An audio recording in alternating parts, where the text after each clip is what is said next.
Bom dia a todos. Bom dia. É uma grande alegria para mim estar aqui nessa casa, Mensageiros da Paz, onde eu já estive algumas vezes na plateia, algumas poucas vezes. Eu sou trabalhador do Filhos da Verdade, lá no Jubileu. E também desenvolvo um trabalho junto com o Márcio, presidente da casa, na Escola de Homeopatia de Curitiba. Aí, a gente se encontrando lá, o Márcio me convidou para fazer uma exposição no domingo aqui no Mensageiros. E me deixou um tema livre. Eu fiquei pensando alguns dias, antes de informar a ele qual seria o tema, e até que eu vi, talvez por inspiração da espiritualidade, um texto na internet com a pergunta: o Brasil tem salvação? E, como sou espírita, imediatamente essa questão me lembrou o grande lema da nossa doutrina, sugerido por Kardec e adotado por todos nós, que é: fora da caridade não há salvação. Que é, inclusive, estudado em detalhes no capítulo 15 do Evangelho segundo o Espiritismo. Mas, antes de começar, eu queria dizer assim que esse domingo maravilhoso, com bastante calor, ensolarado, a previsão é chuva, nos deixa num astral muito elevado. E quando nós chegamos nessa casa tão aconchegante, e somos acolhidos por uma música maravilhosa, Palma, e também tem outro rapaz ali que às vezes toca, olha, essa casa realmente é abençoada. Essas canções que ele toca no piano elevam o padrão espiritual de uma maneira impressionante. E isso me lembrou, isso está fora da palestra, tá? Isso foi provocado pela música. Isso me lembrou os cânticos de Davi, e especialmente o Salmo 122, quando ele começa assim: alegrei-me quando disseram, vamos à casa do Senhor. Então, nós estamos todos aqui no domingo de manhã, plenos de alegria, num momento de paz e de tranquilidade, recebendo energias boas e boas companhias espirituais, de uma maneira livre, espontânea, aplicando o nosso tempo como encarnados com extrema sabedoria. Poderíamos estar em casa, curtindo a ressaca da noite de sábado, poderíamos estar olhando esportes na TV, mas estamos aqui. Então, isso é um indicativo muito sólido de que o Brasil tem salvação. Pois somos brasileiros, fazemos parte do Brasil. Bem, começando com esse tema, fora da caridade não há salvação, eu acho que é interessante refletirmos um pouquinho a respeito do conceito espírita de salvação. Porque dentro do sistema religioso, filosófico e tradicional, salvação tem a ver com aquela ideia de que o ser humano é um perdido, condenado previamente pelo pecado original, e que ele precisa ser salvo desta condenação. Sem entrar em discussões filosóficas, queremos colocar o posicionamento espírita, que ele é diferente nessa questão.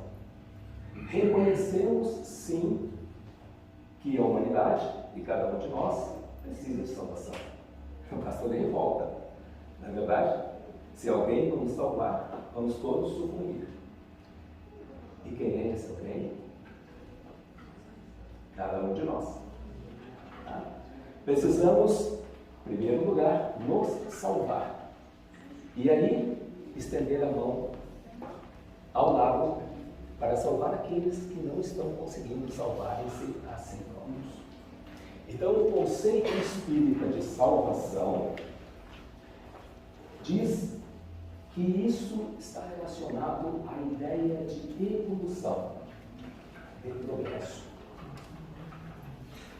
nós temos na nossa obra fundamental, que é o Livro dos Espíritos, um capítulo dedicado às leis morais.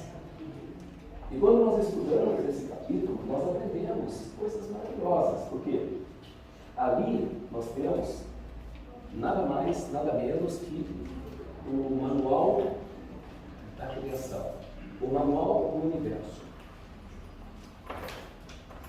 Aprendendo sobre as leis morais, nós aprendemos como funciona o universo. E uma delas é a lei de progresso, que nos garante que a sabedoria e a bondade do Criador providenciou para que as criaturas progridem. Existe uma lei de progresso. Então isso é dado, isso é garantido. O universo progride. Ponto. Só que há outras leis estudadas no Livro dos Espíritos que se interrelacionam, que funcionam simultaneamente. Uma das quais, só para dar um exemplo, a lei do trabalho. Então, pela lei do trabalho, novamente, a sabedoria e a bondade do Criador permite que cada criatura participe ativamente da construção do universo.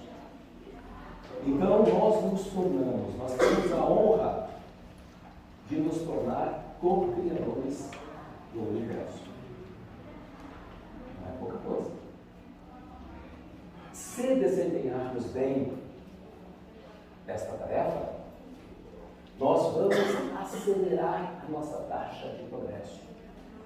Porque está definido pela primeira lei do progresso que tudo progride, quer queira, quer não. Mas a lei do trabalho permite que, usando o livre-arbítrio, as criaturas que chegaram ao nível consciencial de assumir o seu papel como co-criador do universo, ela pode interferir positivamente na criação, dando a sua contribuição individual. E desta forma, acelerando a sua taxa de progresso, adiantando a sua evolução. Isso é uma forma de encarar a vida, a existência, com muito otimismo. Porque mesmo diante dos desafios, mesmo diante dos problemas, nós temos a consciência de que eles se fazem presentes para que nós aprendamos a superar desafios e para que nós façamos a correção de equívocos que cometemos anteriormente, na vida presente ou em outras vidas. Mas eu não vou ficar focado nas leis universais, apenas as citei para embasar o conceito espírita de salvação, que é o nosso ponto principal hoje aqui. Salvação para nós significa salvar-nos de nós próprios, dos nossos defeitos pessoais.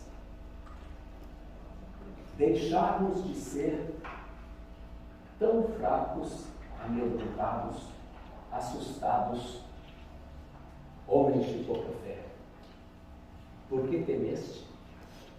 Foi o que Jesus perguntou a Pedro.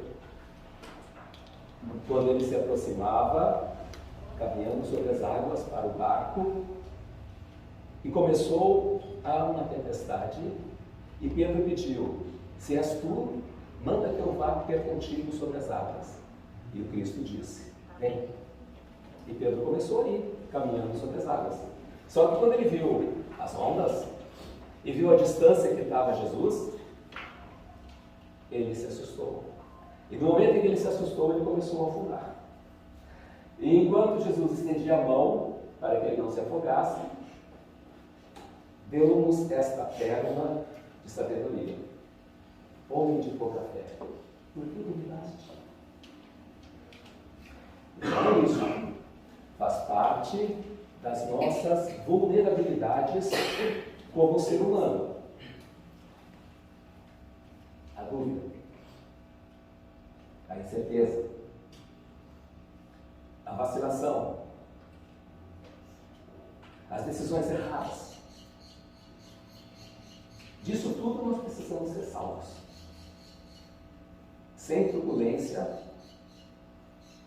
física ou intelectual, sem ninguém querendo nos converter à força para a sua fé.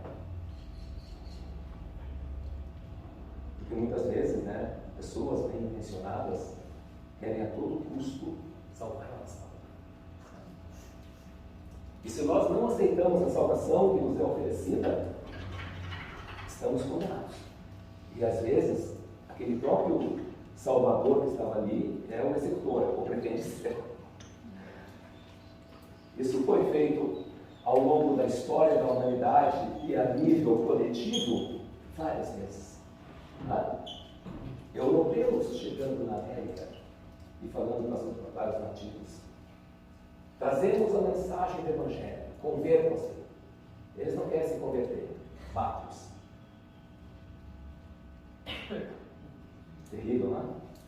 Faria alguns de nós lá estivessem entre os europeus. Talvez. Tudo isso faz parte da trajetória evolutiva da humanidade.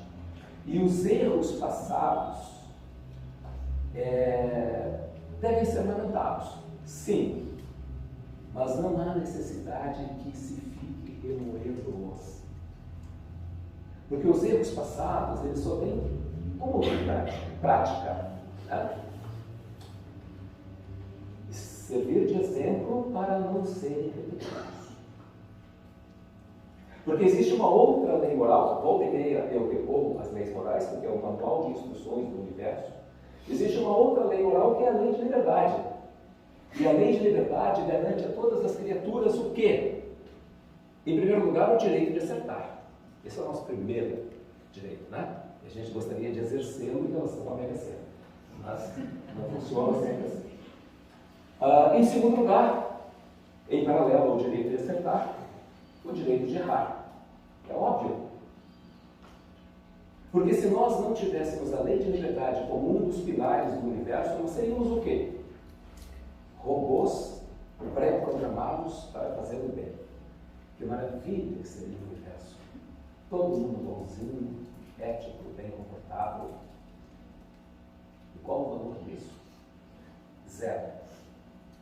Porque seríamos apenas máquinas programadas para fazer o bem. E nós trataríamos o outro de maneira educada e cortês, não porque seríamos educados e corteses, só porque foi-nos ordenado para fazer assim. E como bons robôs, não podemos fazer a diferença. Deus, na sua onipotência, na sua sabedoria, na sua justiça, na sua bondade, não perderia tempo em construir um universo tão inútil assim. Então, ele preferiu fazer de nós criaturas livres, de liberdade. Correndo o risco. Deus correu o risco conosco. Vamos fazer esse risco valer a pena, por favor. E, às vezes, naquela parte do universo que é de nossa responsabilidade, vamos dizer assim, planeta Terra, daqui a algumas décadas, talvez sistema solar, mas por enquanto, planeta Terra. Nesta parte do universo que nós somos os responsáveis, somos os síndicos daqui, é uma bagunça. Vamos falar sincero, é uma droga. E aí, vamos culpar. Óbvio, Falha nossa. Então significa que a gente tem muito para fazer. A gente tem muito para trabalhar na nossa salvação. Ok. Vamos em frente. Fora da caridade não há salvação. Essa frase indica que um remédio, uma solução espírita para encaminhar a salvação, entendendo a salvação como esta evolução individual e coletiva da humanidade. Porque é muito fácil dizer, né, botar meta. Né? Isso nas empresas, os chefes fazem com facilidade, botam as metas, assim, ó, vocês têm que fazer isso, para atingir isso, vender tanto. Tá, e aí o pessoal, a equipe diz assim, como? Né? O importante, o bom líder, diz o que e diz o como. Ok? Vamos evoluir, vamos nos aperfeiçoar, vamos ajudar os outros que estão com uma taxa de evolução menor a virem para a média. Como faremos isso? Receita espírita, caridade. Bom, novamente, é preciso ter cuidado com as palavras. Né? A gente tem uma história dentro do Espiritismo sobre isso, né? Que começa com o nome da nossa doutrina. Está lá nos primeiros 3 parágrafos do livro, a introdução ao livro dos Espíritos. Né? Quando Kardec dizia assim, né? Para as coisas novas é preciso palavras novas. Né? E já existia o conceito de espiritualismo para diferenciar-se da outra grande corrente filosófica que é o materialismo. E Kardec julgou necessário, por inspiração superior, criar um novo vocábulo, que foi o Espiritismo, né? Para diferenciá-lo do espiritualismo normal, que é multimilenar e que sempre esteve presente na psique da humanidade. Né?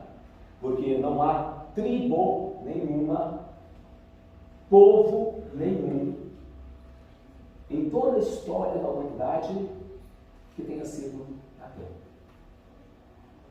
Indivíduos ateus, até seitas ateias, dentro dessa tribo, dentro desse povo, obviamente, sim, faz parte da lei de liberdade. Mas conjuntos maiores de seres humanos, não. Sempre a espiritualidade esteve presente na psique da humanidade. Então, o espiritualismo, ele é bem preponderante em relação ao materialismo. O materialismo é uma história que começou com Demócrito, na Grécia, por volta do 5º século, 6º século antes de Cristo. Não tem 3.000 anos. Né? Desenvolveu-se bastante a partir do século XVII, 1600 em diante, né? Com a ciência, nossa maravilhosa ciência que nos dá essas tecnologias incríveis que temos hoje, né? E que, infelizmente, produz uma arrogância e uma prepotência do intelecto que faz julgar as pessoas mais instruídas de que não necessita de nada relacionado ao espírito, à alma, né? O que é um grande erro. Mas essa história tem pouco mais de 400 anos. Então nós temos de um lado esse materialismo que começou com Demócrito, menos de 3.000 anos, o materialismo que se acentuou com a ciência, menos de 500 anos. O que é isso, 3.000 anos, 500 anos, em relação à história da humanidade, que é ao redor aí de 300.000 anos, do planeta, que é mais de 4 bilhões de anos? O que é isso? Nada, é uma fração de tempo. O espiritualismo esteve sempre presente. E o espiritismo está há menos de 200 anos entre nós, na civilização humana. Então, com um trabalho de inferior a 2 séculos, inferior a 200 anos, né, nós não podemos cobrar de maneira afobada, precipitada do espiritismo. Como é que é? A coisa está muito devagar. Calma, né? Estamos trabalhando, né? Na nossa parte do universo, alguém mandou colocar uma plaquinha assim, né? Estamos em obras, né? Trabalhando para o seu maior conforto. Né? Nem quando a gente entra no shopping, né? Tem essas plaquinhas. Pois então, o conceito espírita de caridade precisa ser trabalhado, porque caridade tem um significado ordinário que o liga à esmola. Alguém fala em caridade? Se alguém chegar e perguntar para você assim, já fez caridade hoje? A pessoa vai pensar assim, já, eu passei na sinaleira ali e dei um troquinho para a pessoa que me pediu. Isso é esmola. É uma forma de caridade, mas não é caridade.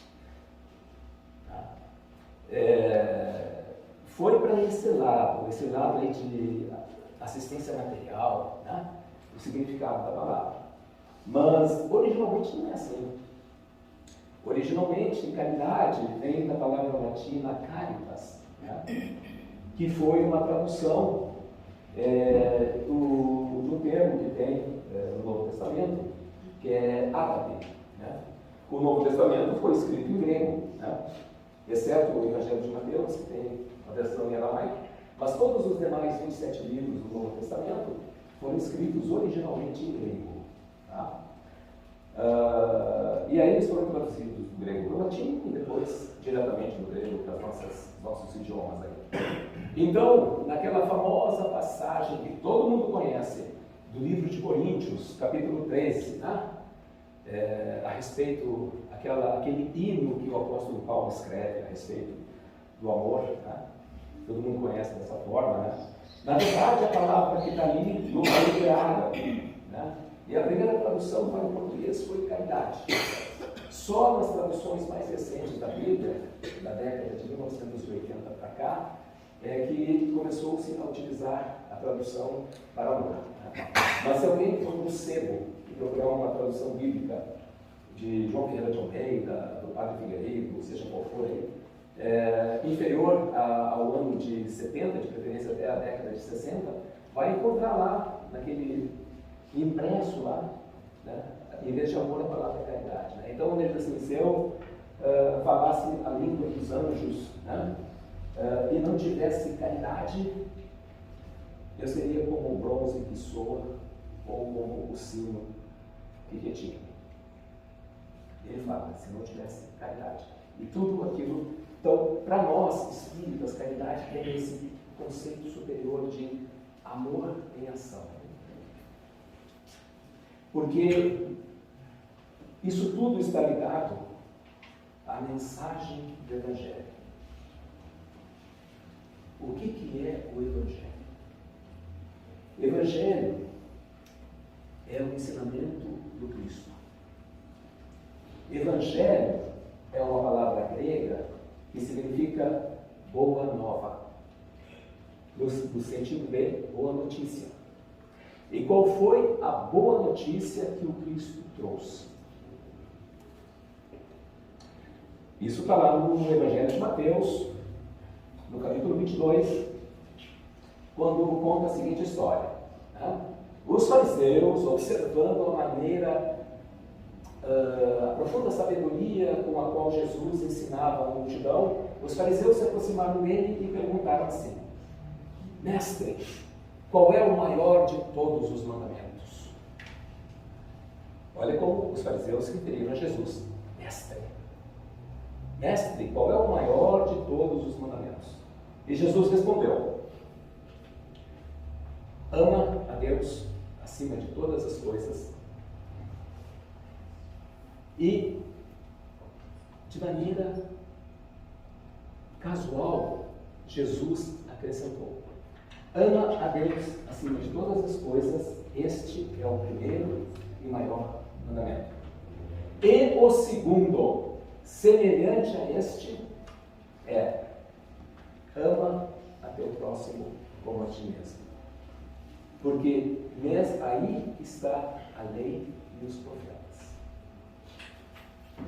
Isso está lá, na Bíblia, no Evangelho de Mateus, capítulo 22. Ao ser perguntado qual o maior mandamento, Jesus responde: primeiro, ama a Deus acima de todas as coisas. E acrescenta, ele não foi perguntar, ele deu de brinde. E o segundo mandamento, semelhante a este, é: ama o teu próximo como a ti mesmo. Desses mandamentos dependem toda a lei e os profetas. Bom, esta é a boa nova. Então, queremos a salvação? Seja no sentido tradicional, seja no sentido espírita, de evolução. Queremos a salvação? Pratiquemos a caridade. O que é praticar a caridade? Atender o ensinamento de Jesus, do Evangelho, na Boa Nova. Qual é esse ensinamento? Amar a Deus e amar o próximo. E depois, o apóstolo Paulo foi trabalhar isso de uma maneira um pouquinho mais intelectual e disse assim, e João também, o apóstolo João também, porque quem diz que ama a Deus e odeia a seu irmão, mente. Porque se não ama a seu irmão a quem vê, como vai amar a Deus a quem não vê? Isso foi escrito pelo apóstolo João na primeira carta de João, capítulo 4. Coerência, pessoal. Coerência. Tá? Aí nós espíritas, temos uma veia de perguntador. Tá? Aquela dúvida que é uma característica tão humana, que existe em todos nós, no espiritismo ela não diminui, ela se acentua. Porque nós temos uma curiosidade intelectual, podemos dizer, bastante aguçada, eu tenho, admito. Então, a gente é muito perguntador, demais, muito mais que a média. Aí a gente pergunta assim, então tá bom, eu tenho que me salvar, que significa evoluir, contribuir com a minha própria evolução pessoal e daqueles a quem eu puder ajudar. Legal. Como é que eu faço isso? Através da prática da caridade. Bacana. O que é a caridade? A caridade é o ensinamento de Jesus, Ama teu próximo, ama Deus. Tá.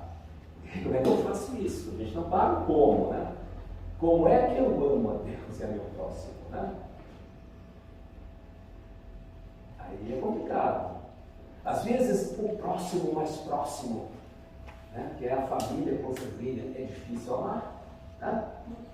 Aí estamos ao almoço de domingo para provar isso. Não é verdade? Aí depois das famigeradas redes sociais e das polarizações nos grupos de WhatsApp, Ixi, essas reuniões de domingo aí, muitas delas acabaram e outras são racha, A família tem 3 reuniões. Antes tinha uma, agora tem 3, ou 2, pelo menos. Polarização, coisa e tal. E aí, como é que a gente vai amar o próximo de maneira generalizada, se não conseguimos amar o próximo de maneira restrita, que é o próximo mais próximo? Complicado,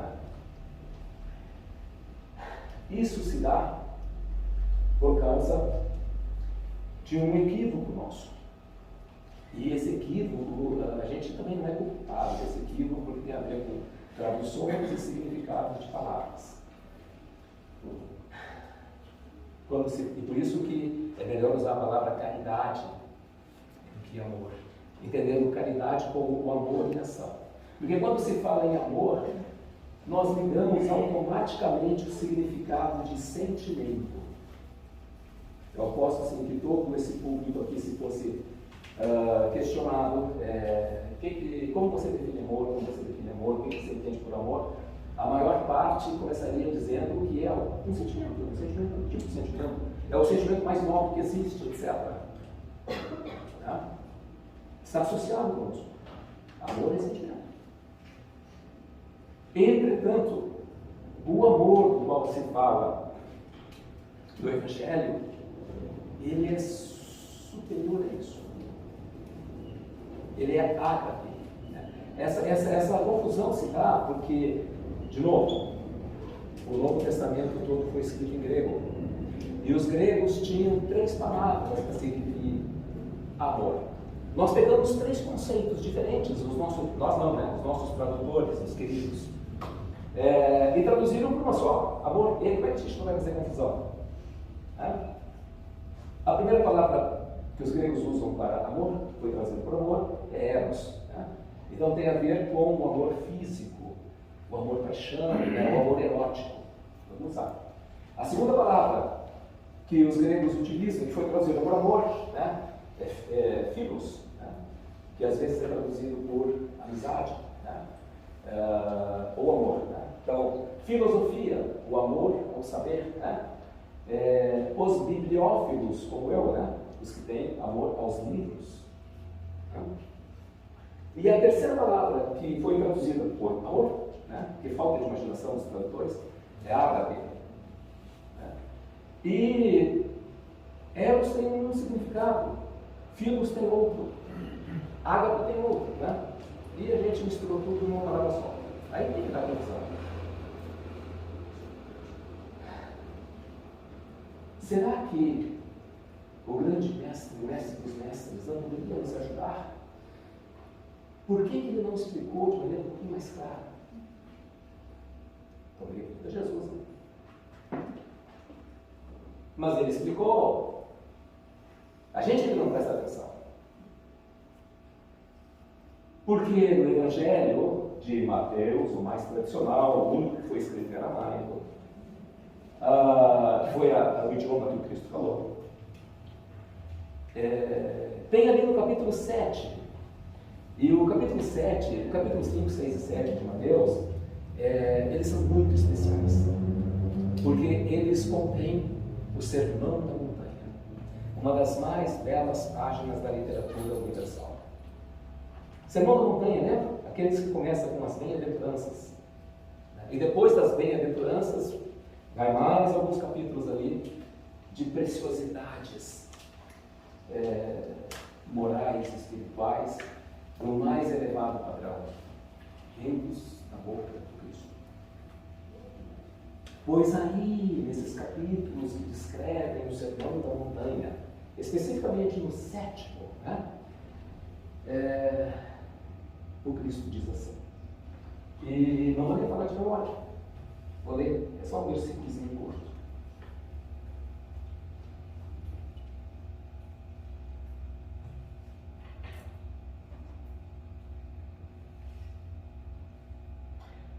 Está em Mateus 7, versículo 12. Jesus diz assim, depois de falar as bem-aventuranças e tudo mais, portanto, tudo quanto quereis que as pessoas vos façam, assim fazei-o vós também a elas, pois esta é a lei dos profetas. Observem esse finalzinho da frase. Esta é a lei dos profetas.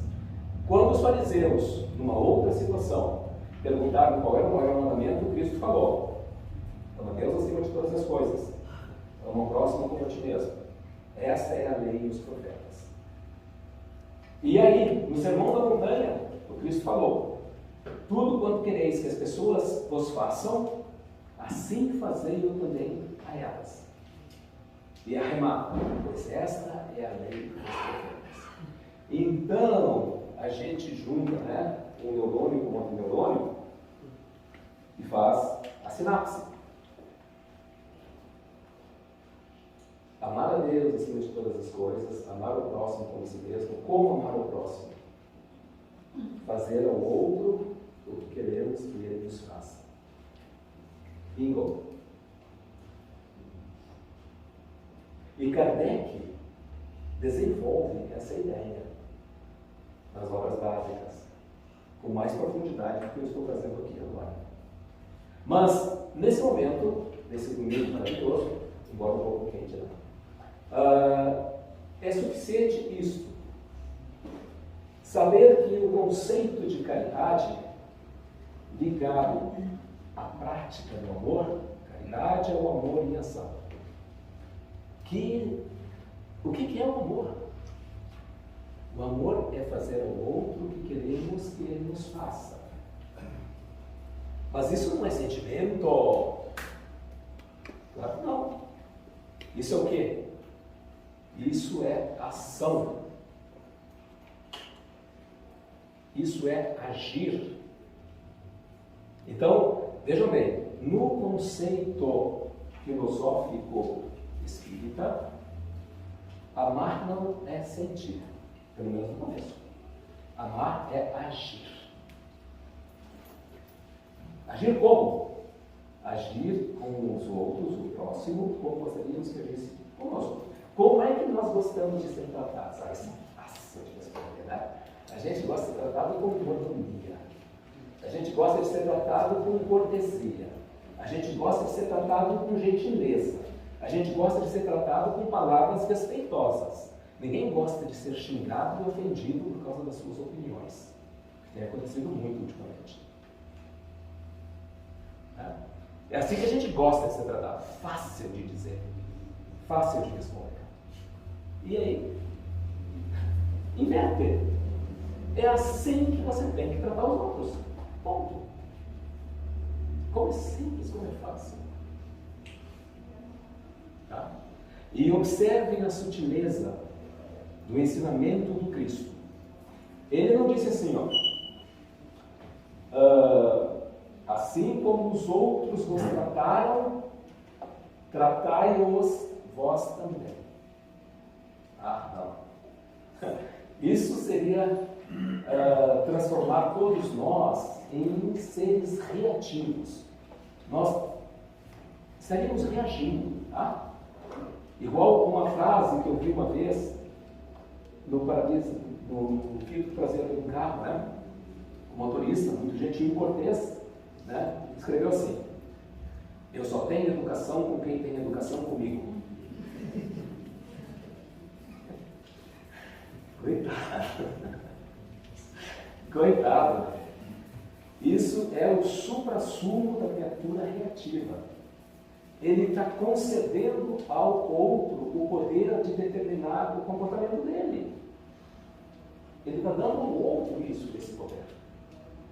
Porque ele está dizendo assim, que ele só vai ter educação com quem primeiro tiver educação com ele.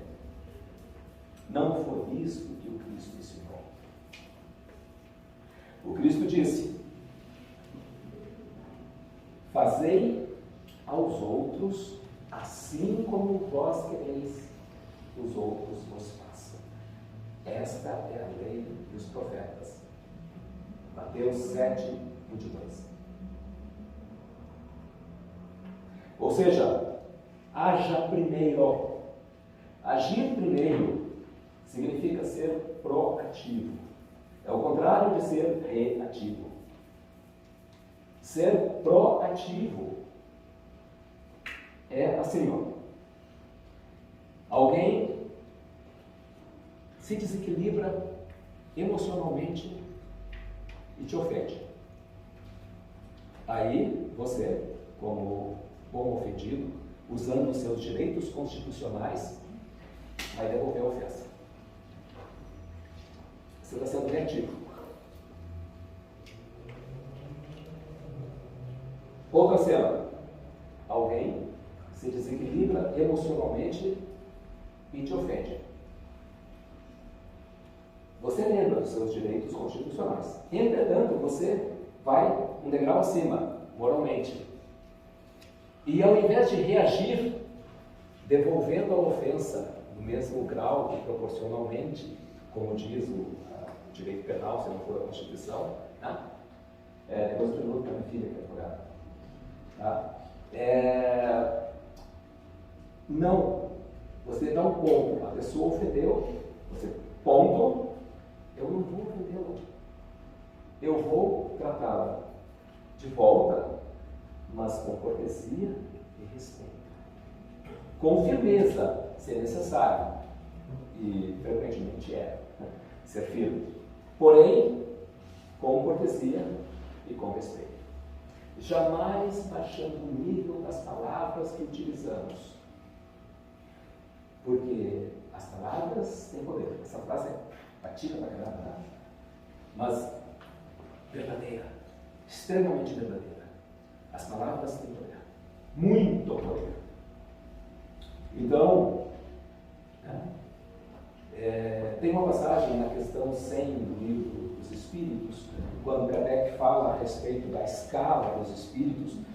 Todo espírita, né, que passou por ali já deve ter visto isso, né, em que Kardec comenta assim, né, então, a introdução da escala dos Espíritos, que o linguajar chulo é um dos sinais mais evidentes de atraso moral, senão intelectual. Repito, tá? O linguajar chulo é um dos sinais mais evidentes de atraso moral, se não for intelectual. Atraso intelectual. Porque quando a gente começa a usar palavras chulas, e ao invés de deixamos os argumentos de lado e passamos a tratar o nosso interlocutor com adjetivos, e adjetivos negativos, tá?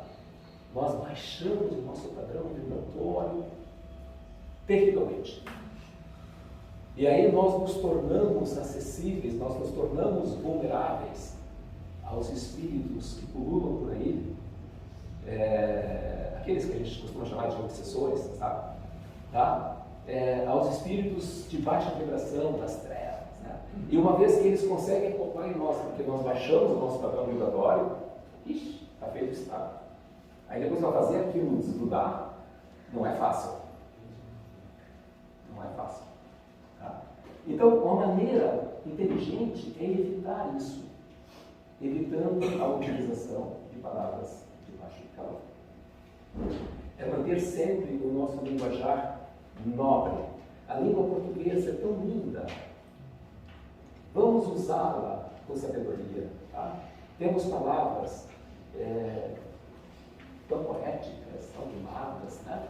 As nossas palavras em português são realmente de muitas sílabas, né? Diferente de outros idiomas, né? De palavras curtas. Nós temos palavras bonitas, né? Longas, rimadas, palavras que soam bem. Né? Enfim, tratar bem de maneira proativa é o significado de prática da caridade. Fazer isso é o que nos conduz à evolução pessoal.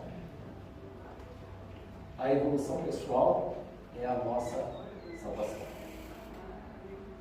Individual e coletiva. Até onde nós temos a capacidade de influenciar a coletividade ao nosso redor. E não menosprezemos esta capacidade. Não vamos usar a modéstia na hora errada. Tá? Aquela história assim, para que eu vou votar? É um voto no meio de milhões, não faz diferença. Claro que faz. O que adianta eu falar de maneira gentil e cortês que todo mundo é desbocado? O que adianta eu ser educado com os outros se todo mundo agride? Adianta sim. Não vamos usar a modéstia e a humildade no momento errado, e por razões erradas. E, mais ainda, não vamos disfarçar de humildade e modéstia, né, o sentimento de medo, tá? Para não falar por outro. Tá? Nós temos que ser audazes, temos que ser corajosos. Tá? Tem uma questão no Livro dos Espíritos, se não me engano, 932, 918, 932, né, que a Allan Kardec pergunta assim, olhando o mundo do século XIX, né, imagina se ele fizesse a mesma pergunta no século XXI. Né? Por que no mundo, com frequência, os maus predominam? Pergunta de Allan Kardec, século XIX. Por que no mundo, com frequência, os maus predominam? E a resposta dos mentores, tá, foi que os maus são audaciosos. Os do bem podem terminar a hora que quiserem. Bom, quando souberem também ser proativamente, positivamente audaciosos. Tá? Sejamos audaciosos na prática do bem. Sejamos audaciosos no uso da educação, da cortesia, e nós vamos começar a contagiar o ambiente ao nosso redor, pelo bom exemplo. O conteúdo, o poder energético do bom exemplo é muito maior do que nós possamos supor. Quaisquer boas ações que nós façamos, elas não beneficiam apenas aquela pessoa que diretamente está recebendo, nem a nós mesmos que estamos fazendo, que beneficia. Mas esse evento, a prática da boa ação, a prática da caridade, beneficia a todos aqueles que testemunham o evento. É o poder do exemplo. E é um poder que não deve ser desconsiderado. Para encerrar,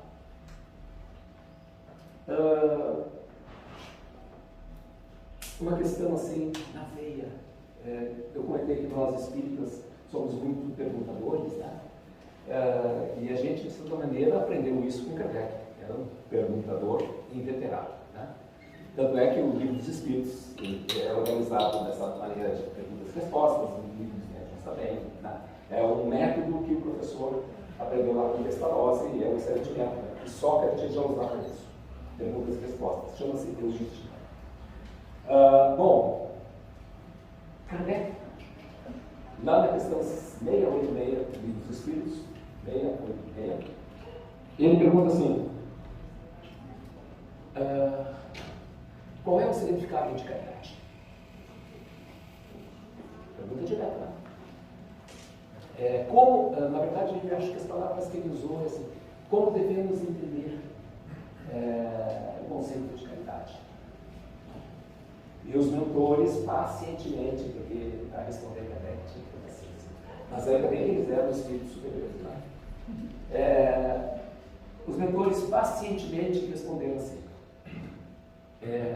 caridade é a prática da benevolência, da indulgência e do perdão. 3 palavras interessantes, né? Fora da caridade não há salvação. O que é a caridade?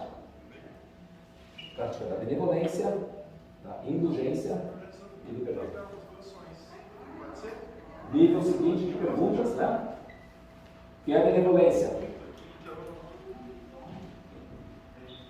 Benevolência é uma atitude. Por favor, preste atenção nisso. Benevolência é uma atitude. O que é uma atitude? A atitude é aquela postura geral que a gente tem diante de uma situação. Para ter uma atitude, não precisa fazer nada. É o nosso posicionamento, é o conjunto do nosso posicionamento. Aquilo que a gente pensa, que já manifestou em outras vezes, é a maneira como a gente se comporta nos nossos gestos, isso é a atitude. Então, benevolência é uma atitude. Mas que tipo de atitude? A atitude otimista de esperar sempre o melhor dos outros e de si próprio. Isso é benevolência. Vou repetir. A atitude otimista, o posicionamento psíquico de esperar sempre o melhor dos outros e de si próprio.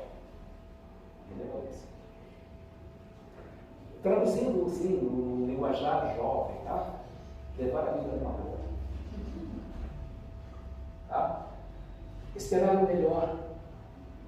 Por quê? Porque essa expectativa do melhor, ela interfere na nossa aura, ela faz com que vibremos numa vibração superior, e isso afeta positivamente, instantaneamente, a pessoa com a qual, ou as pessoas com as quais estamos interagindo, puxando-as para cima.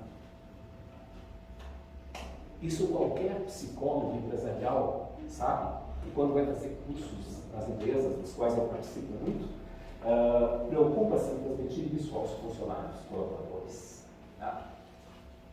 E aos líderes principalmente.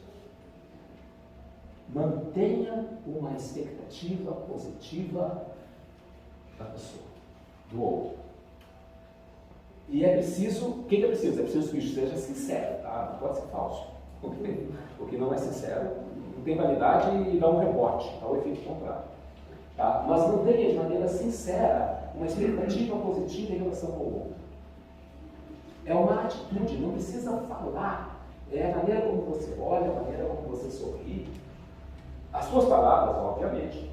A maneira como você se posiciona, fisicamente, inclusive. Né? Essa expectativa positiva, essa benevolência vai puxar o outro para cima. Porque inconscientemente ele vai fazer um esforço para corresponder a essa expectativa elevada que você está tendo. Ok? A segunda palavra, indulgência. Essa é mais difícil. Essa, a maior parte de nós tem que procurar no dicionário. A melhor maneira de dar o significado de indulgência é o seguinte: ter suavidade no julgamento. Tá? A questão é a seguinte: a expectativa é aquilo que a gente tem em relação ao próximo antes dele abrir a boca, antes dele agir, ok? A gente está naquela expectativa positiva, só que às vezes o que acontece? O próximo estraga tudo. O próximo não corresponde à nossa expectativa elevada. Tá? O próximo apronta com a gente. Né? E aí, como é que a gente faz? Tá? Se decepciona. Tá? Ok, somos humanos. Mas vamos ficar na decepção? Não. Temos que ser proativos. Então, qual é a segunda palavra? Indulgência. O que é indulgência? Suavidade no julgamento. Como é que é? É o seguinte: todos nós, acho que passamos em alguma encarnação que a gente foi isso, né? Se não aconteceu no nosso passado, é um sonho que a gente tem no futuro, né? Porque a gente gosta de julgar os outros, né? E gosta de dar sentença. Fulano é assim, eu é assado. A nossas sentenças são né? Parecidas com as do STF. Né? E a gente julga e rotula os outros. Né? Então é isso. Já que a gente vai fazer isso, vamos fazer isso com suavidade, pessoal. Vamos pegar leve. Tá? Não vamos ser assim, Vamos pensar sempre assim, fulano agiu dessa maneira. Ele estava num dia péssimo. Beltrano fez aquilo. Caramba, né? Ele errou, mas vamos ajudar ele a compensar esse erro. É dessa forma. Indulgência, suavidade no julgamento. Ok? E, novamente, aquele espelho, tá? Lição do Cristo: ama o próximo como a ti mesmo. Isso é uma forma resumida da frase. A frase por extenso é a seguinte: ama o próximo assim como você ama a si mesmo. Essa é a frase por extenso. Tá? Então, amar o próximo embute amar a si mesmo. Então, se você está sempre indulgente com o próximo, se você pretende fazer isso, tá? Toma esse propósito de vida, você tem que ser indulgente consigo mesmo também. Isso é muito importante. Ok? Então a gente é suave no julgamento. Aí acontece o seguinte: tem certas coisas que já aconteceram e certas coisas são mais pesadas e mais graves. Né? Às vezes até a gente é prejudicado, intensamente prejudicado, enfim, por alguns eventos da vida, né? E pelas atitudes de algumas pessoas. Como é que a gente faz aí? Vamos no plano de vingança e família. Poxa, isso é coisa da turma da Mônica, né? O Cebolinha contra a Mônica, né? Um plano de vingança em família. Né? Isso é coisa lá daquele desenho lá do lobo e do bichinho que foge sempre, né? E o outro está sempre atrás, armando armadilhas, né? E nunca dão certo as armadilhas. Né? Por quê? Porque a vingança nunca dá certo. Tá? A vingança é como jogar pedra para cima. Né? A gente joga a pedra para cima, não importa a força que a gente usa, o que vai acontecer? Essa pedra vai voltar. Vai cair na nossa cabeça. Vingança é estupidez. Vingança é falta de confiança na justiça divina. Então, por favor, Imensa não é a resposta. Qual é que é a resposta? É uma coisa assim incrível, né? Aquele conceito assim, é perdoar. Essa é difícil para mim. Perdoar. É difícil, apesar de que todo cristão aprende na catequese, quando é criancinha, né? Ou até antes, às vezes, em família, né? Pelo menos as famílias de antigamente, que ensinavam as crianças a orar, e a primeira oração que todo mundo aprende é o Pai Nosso, né? E lá no Pai Nosso está escrito assim, e todo mundo fala: perdoai as nossas ofensas, assim como nós perdoamos a quem nos tem ofendido. E todo mundo fala que ele roubou, né? Sem pensar no significado, sem pensar no que está falando. O que é que está falando? Pedindo a Deus: perdoai as nossas ofensas. Tá. De que jeito? E outra coisa, essa oração foi ensinada por Jesus. Ok? O mestre dos mestres. Então, tem didática aí pra caramba. Da mesma, assim, de que maneira nós estamos pedindo perdão a Deus? Vírgula. Assim como nós perdoamos aos nossos devedores. Né? O que significa o quê? É você que está falando. Se você não perdoa quem te deve, Deus vai te perdoar? Não, porque você declarou. Palavras têm poder. Você está dizendo assim: ó Deus, por favor, me perdoa, tá? Mas, assim como eu perdoo, quem me deve. Você está dizendo isso. Vamos repetir, né? Coerência, pessoal, coerência. Tá? Senão a gente não vai aproveitar devidamente esse tempo maravilhoso que temos à disposição aqui na presente encarnação, que é um tempo que tem que ser muito bem aproveitado. Tá? Custou um investimento enorme no plano espiritual para cada um de nós estar presente aqui. Agora, não vamos desperdiçar todo esse investimento. Perdoar, tá? Aí a gente começa, perdoar é uma coisa difícil pra caramba. Perdoar quem me fez mal? Nossa, eu não consigo. Vamos tentar descascar essa cebola. Rapidinho, tá? Estou quase estourando. Como é que a gente consegue trabalhar esse sentimento de perdão sem que nos cause revolta interior? Assim, não, perdoar, não consigo, não posso. Perdoar está acima das minhas forças. O que o fulano me fez foi demais, o que o fulano me fez foi demais, não consigo. Descasca a cebola, vai para camadas, tá? Primeiro, antes de perdoar fulano ou fulano, tá? Pensa em perdoar, no geral. Assim. A quem eu devo perdoar? A quem me faz mal. Ok? Fulano. Não, calma. Não é só fulano que te faz mal. Vamos analisar direitinho essa situação. Sabe quem é que mais faz mal para você? Fácil, não? Você mesmo. Tá? Não, porque você está falando besteira, isso é só um jogo de palavras, isso é apenas retórica. Não é não.